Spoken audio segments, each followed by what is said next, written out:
My name is Sophia Hale, and I should never have gone back to that treehouse, but I did. I thought I could fix it.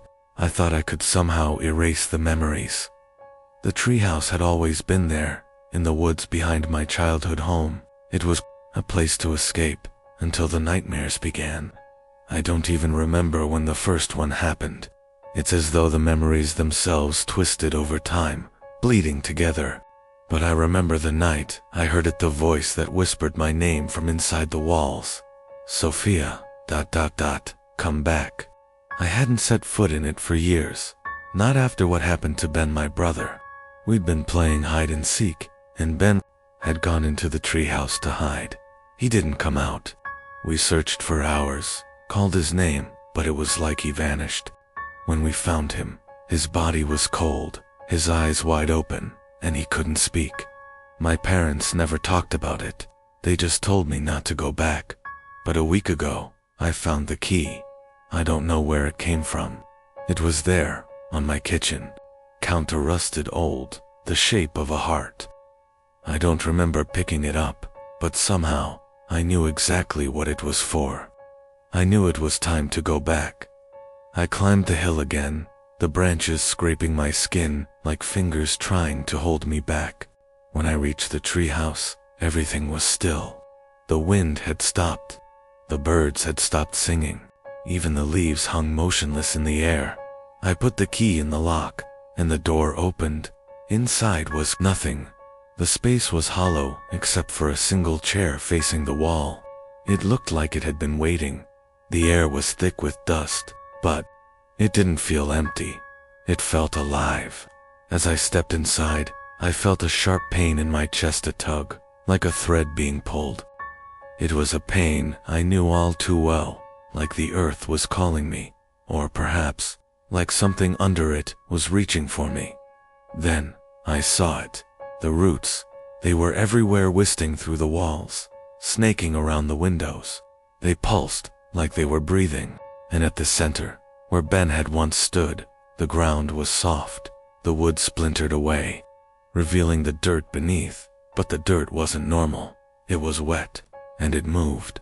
I stepped back, horrified, as something began to rise from the earth. A figure, tall and thin, with Ben's face, but his eyes, they were black, like holes leading into the void.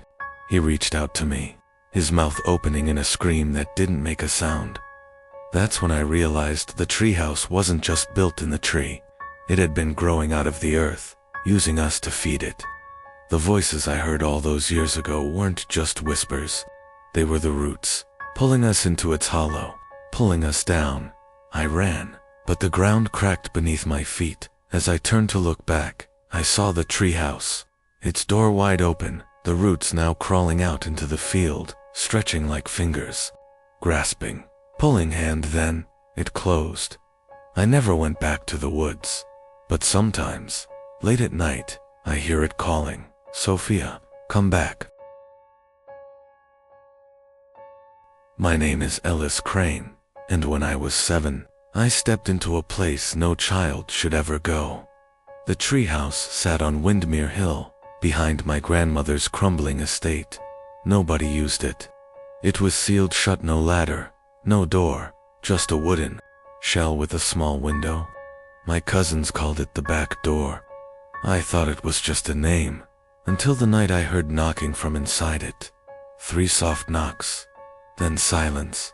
I told Grandma. She went white and whispered, "Don't answer, ever."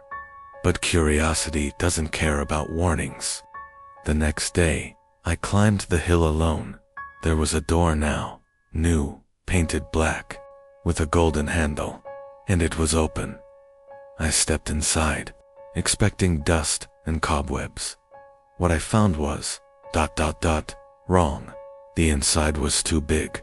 Like an entire house had been stuffed into that tiny space.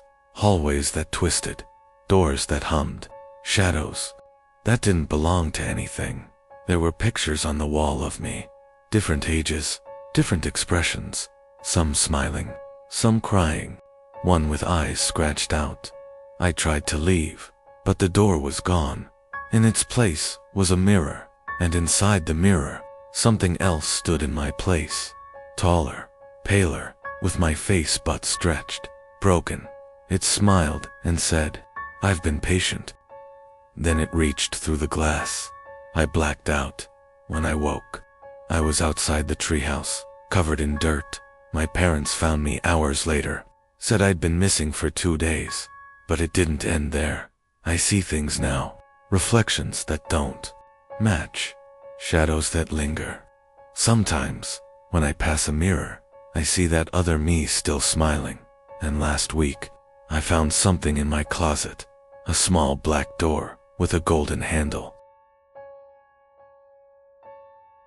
My name is Nolan Thatch, and I used to think the treehouse behind our school was abandoned.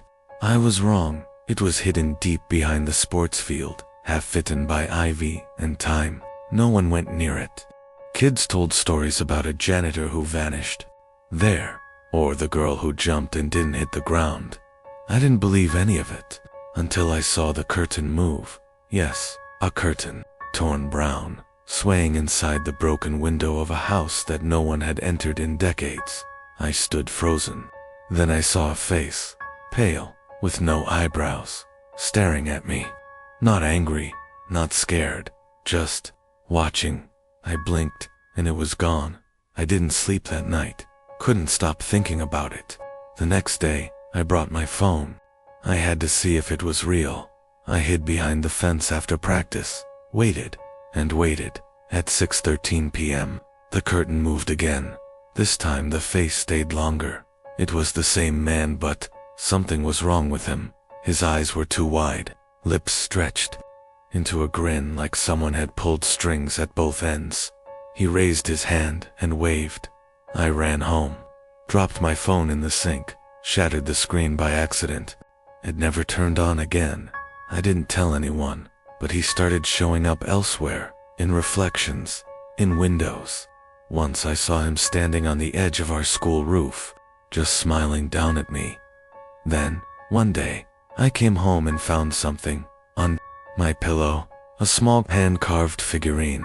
It looked exactly like me, and it had tiny holes where the eyes should have been. That night, I dreamed I was inside the treehouse. Couldn't move, couldn't scream, just stared at the wall, where hundreds of those figurines lined the shelves, each one eyeless, each one twitching. In the corner sat the man, holding a knife. He whispered, "You saw me. That makes you mine." I woke up with blood under my fingernails. And outside my window, in the tree nearest the house, something was carved into the bark, 2 empty eyes, watching, always watching. My name is Maven Lorne, and the treehouse in our backyard is older than any living thing in this town. It was there before I was born. My father said his grandfather built it, said it was sacred, said we were never to step inside. That was the rule. No one ever broke it, until my cousin Ray came to stay one summer. She was the kind of girl who didn't believe in rules, especially ones made by dead men. She was fascinated by the treehouse, climbed up there her first day, even though I begged her not to. I waited at the base of the tree, heart pounding. She disappeared inside. 5 minutes passed, then 10, then I heard her scream. By the time I got help and climbed up with Dad, Ray was just ... gone. No blood, no trace, just a rope tied in a perfect knot swinging from a ceiling beam. Dad went pale, whispered something like, "Not again." He tore the ladder down that night, but it came back. 3 days later, nailed perfectly in place. Same wood, same rope, same knot. I asked him what he meant by "not again." He wouldn't speak for days. Then, finally, he told me. Every few decades, the treehouse takes someone, always a blood relative, always during summer. No matter what they try, the house rebuilds itself. He said his brother vanished in that same place, same way. Said the knot is its signature, its offering. A week later, I found a knot under my bed, identical. Then another on my doorknob. Then, one morning, a noose hung from my ceiling fan. I never went near the treehouse again, but I started seeing it in dreams. A door, slightly ajar, a warm voice inside, calling my name, not loud, not forceful, just inviting. Last week, I woke up with rope burns on my fingers. This morning, I found a note outside my window, written in my cousin Ray's handwriting. It's your turn, Mevin. Bring it a name. I haven't told my father. I think he already knows, because he doesn't look at me anymore. He looks at the tree, and sometimes he smiles. My name is Jonas Peck. When I was 12, I built a treehouse with my uncle. It tried to kill me. Uncle Garrett was a carpenter, big hands, rough voice, but kind. He said every boy needed a place to think. So one summer, we started building boards into the massive ash tree behind our house. At first, it was perfect, solid, comfortable, safe. But on the 7th day of building, something changed. I found a nail in the wood, a long black spike, not one of ours. It was buried deep, and around it, the wood looked diseased, almost like it was bleeding sap. Uncle Garrett frowned and said he'd rip it out later. That night, I had a dream. I was lying in the treehouse. The floorboards moved, shifted. From between the cracks, hundreds of nails pushed upward slowly, like they were growing. I woke up with a nosebleed. Next morning, the treehouse looked different. The boards creaked when they shouldn't. Some nails were gone, others were bent into strange angles, as if twisted by hand. Garrett blamed the heat, but he stopped smiling. By day 10, we both heard it. The knocking, it came from inside. The walls constant, steady, like a hammer tapping from within the wood. Garrett checked for squirrels. Nothing. That night, he didn't come home. I climbed up the next day to look for his toolbox. Instead, I found blood. It was smeared across the wall, running between the boards. No body, no tools, just a note carved into the ceiling. IT wants to be finished. I tried to climb down, but the rope ladder snapped. I was trapped. The treehouse creaked and shifted. Nails slithered from the cracks like worms. They twisted midair and hovered, aimed at me like needles. I screamed. The boards beneath me curled upward like fingers, trying to close. I jumped out the window, landed wrong, broke my leg. I crawled all the way to the porch. Black nails fell from my clothes. Uncle Garrett was never found, and the treehouse, it's still there, rotting, growing. Sometimes, when I get too close, I hear hammering again, like it's still building, still waiting. And now, there's a second floor. My name is Elsie Granger, and my sister died in a treehouse that never should have been there. We moved into my grandmother's old cabin after her passing. It was surrounded by dense woodland, untouched and suffocating. Mom didn't want to be there, but we had nowhere else. A week after we arrived, my little sister Tilly told me about the treehouse, said it had a ladder made of rope and a red flag nailed to the side. I laughed. There was no treehouse. I would have seen it, but she insisted. It's where the tree talks, she whispered, eyes wide, but only to me. That night, I followed her. She walked barefoot through the woods like she was sleepwalking. We came to a clearing I'd never noticed before, and there it was. A crooked, splintered treehouse suspended in a dying oak. The rope ladder hung like a noose. It looked ancient, wrong. Tilly climbed without hesitation. I called out, but she didn't answer. Then, her voice echoed from inside, but it wasn't right. Her tone was slower, deeper. You can come too, Elsie. He says, you can. I didn't climb. Instead, I ran. When I told my mom, she freaked out. We searched the forest. Police came. Dogs barked. Flashlights waved through the night. No treehouse, no clearing, no clearing, no Tilly. They said she wandered off and probably drowned, but I knew the truth. A week later, I heard tapping on my bedroom window. Tilly stood outside, soaking wet, her eyes hollow. She whispered, "He says I need to bring you back." Then she vanished. The next day, I followed her footprints in the mud. They led to the same clearing. The treehouse was there again, but now a second rope ladder hung beside the first, and a second red flag fluttered in the wind. This time, I climbed inside. The space was impossibly dark. The air smelled like rot and iron, and in the center was Tilly sitting, smiling. "He likes you more," she said. From the walls, eyes blinked open. Black, empty eyes.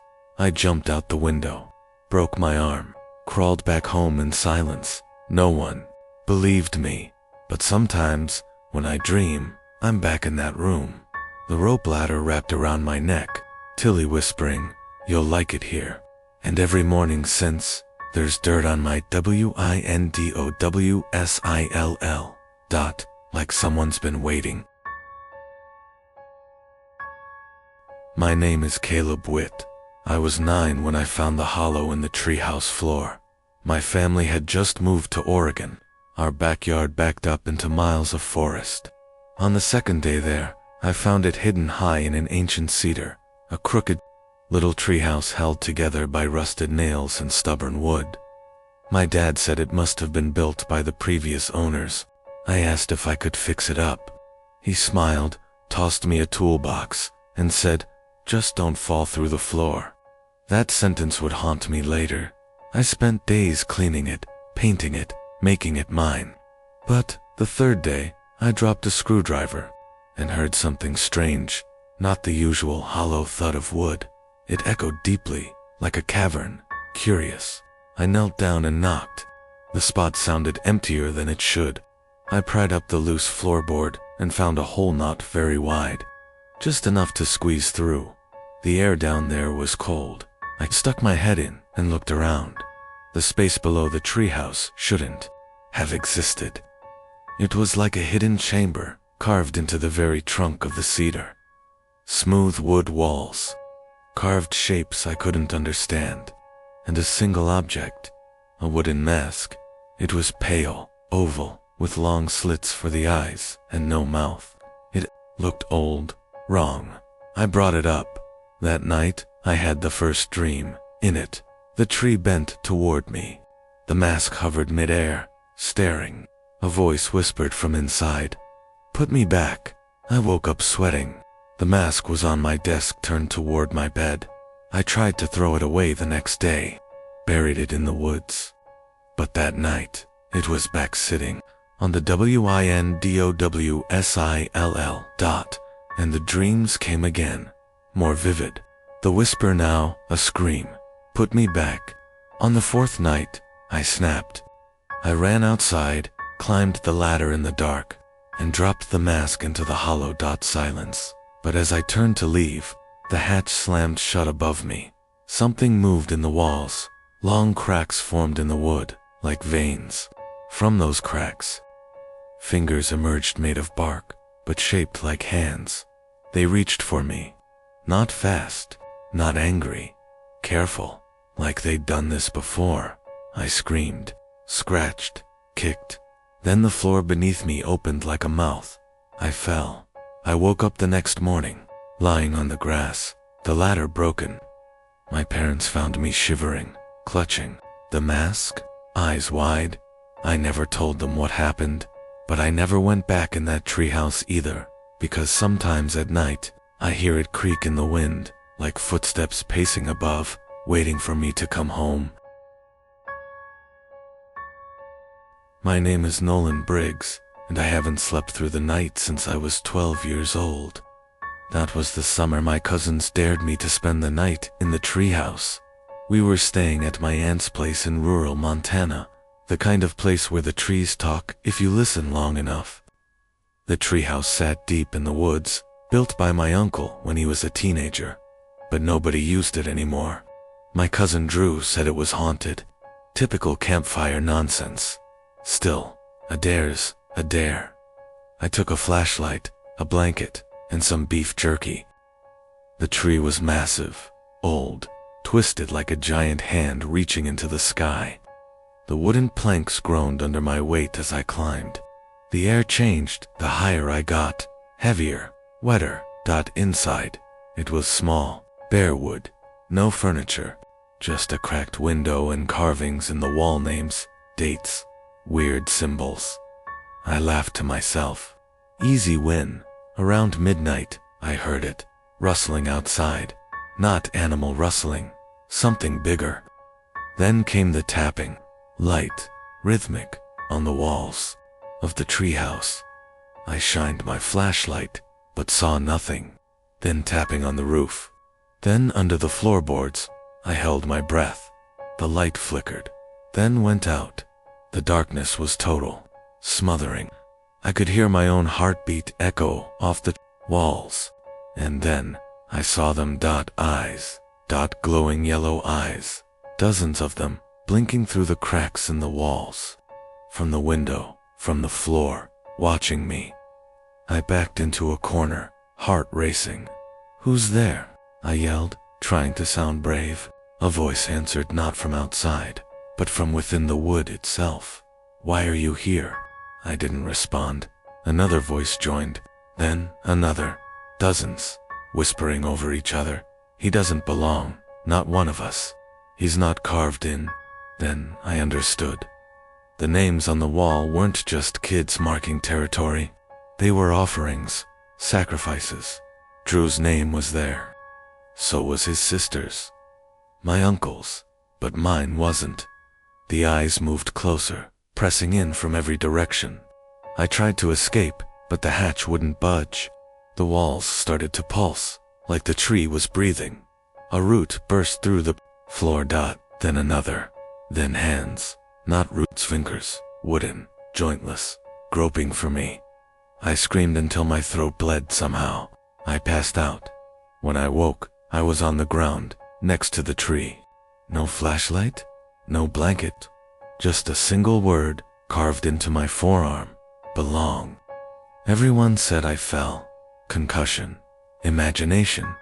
But I remember the voices. I remember the eyes. And now, sometimes, I see them again in shadows, mirrors, dreams. Last night, I found new carvings on my bedroom wall. Names I don't recognize, except for the last one, mine. My name is Eliza Strand. I was 11 when my younger brother Owen disappeared. Everyone says it wasn't my fault, but they didn't hear the tree talking. It started the summer we stayed at my grandparents' place in Vermont. In the back of their woods, nestled high in a gnarled old maple, was a tree house abandoned, faded, and half-eaten by moss. Grandpa said no one had been up there in decades. Naturally, Owen wanted to go. We found the rotting ladder, half buried, in ivy. I went first. Every step creaked like it was about to snap, but we made it. Inside was dusty and full of cobwebs, but the view was something else, like standing in the sky. That's when we saw it. A hole in the floor, perfectly round, with thick roots spiraling down into the darkness. It hadn't been cut, it looked grown. Owen leaned over it, curious. "Don't," I warned, but he grinned. Then the roots moved. I swear, they twitched, like snakes sensing warmth. One shot up and wrapped around his ankle. He screamed. I grabbed his hand, tried to pull him back, but more roots shot out and coiled around his legs, arms, waist. He looked at me, eyes wide. "It's calling me," he whispered. "It knows me." I screamed. I pulled, but the tree was stronger. He was yanked downward into the hole, swallowed by the roots like he'd never been there. I ran home crying, but no one believed me. The cops said he wandered into the woods and got lost. Search dogs found nothing. The treehouse was empty. The hole, gone. Just wooden floor. Weeks passed, then months, and then the whispers started. Every time I went near the woods, I heard Owen's voice. "Eliza, come back. I'm still here." Sometimes it came through the pipes, sometimes through the wind. Once, I heard it from under my bed. 10 years later, I returned. The tree was still there, bigger, darker, almost breathing. I climbed up again, heart pounding. The hatch creaked open. Inside, the hole had returned, but this time, it was wider. There was no wind, no sound, till I heard my name, echoing from below. Eliza. It was his voice, but wrong, flat, cold. I backed away. The roots twitched again, reaching. I ran, again. But not before I saw it just for a second.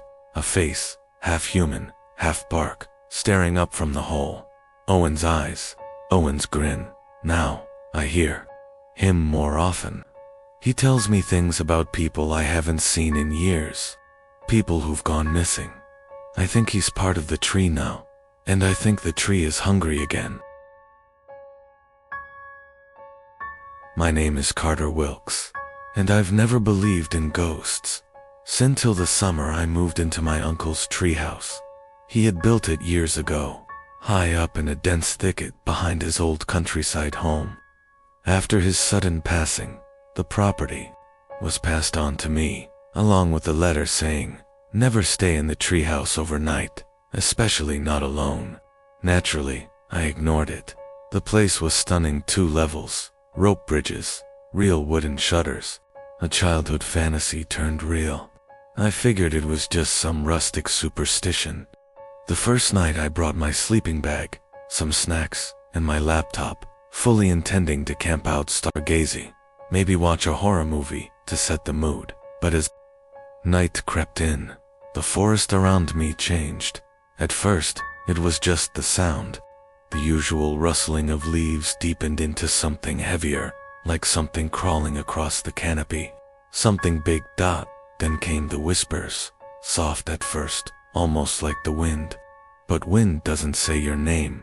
Carter, it breathed, threading through the wooden slats of the walls like smoke. I froze. My flashlight flickered, dimmed, then died completely. My laptop screen went black. Then came the knocking. Not on the door, on the floor beneath me, as if someone or something was climbing up the tree trunk, thumping on each wooden level as it approached. I stayed still, not breathing. The knocking paused right under me. I could feel its presence pressing up through the boards. "Carter," the voice hissed again, closer this time. Too close. I scrambled to the hatch, planning to climb down the ladder and bolt for the house. But when I lifted the trapdoor, I nearly screamed. There was no ladder. It had been there when I climbed up. Now, nothing, just blackness and the slow creaking of branches swaying unnaturally despite the windless night. I backed away and turned to the window to jump, but something stood outside on the branch. Across from me, it was me, or something that looked like me. Its face was mine, but stretched and twitching, eyes hollow, skin paper thin, and cracked like old bark. Its hands were pressed against the glass, fingernails splitting like wooden splinters. "I waited," it said, in my voice. "You were late." It crawled through the window, moving like a marionette on tangled strings. I screamed, threw the chair at it, and dove through the side opening, onto a thick branch. I didn't care if I broke my neck, anything to get away. I crashed through leaves, hit the ground hard, and blacked out. When I woke, it was morning. The ladder was back. My uncle's house stood silently in the distance. No one believed me. Not the police, not my friends. They said. I hit my head, imagined things, but I know what I saw. I know what followed me down. Sometimes, I still hear knocking beneath my bedroom floor. Sometimes, I hear my name said in my voice, and I never, ever sleep above ground.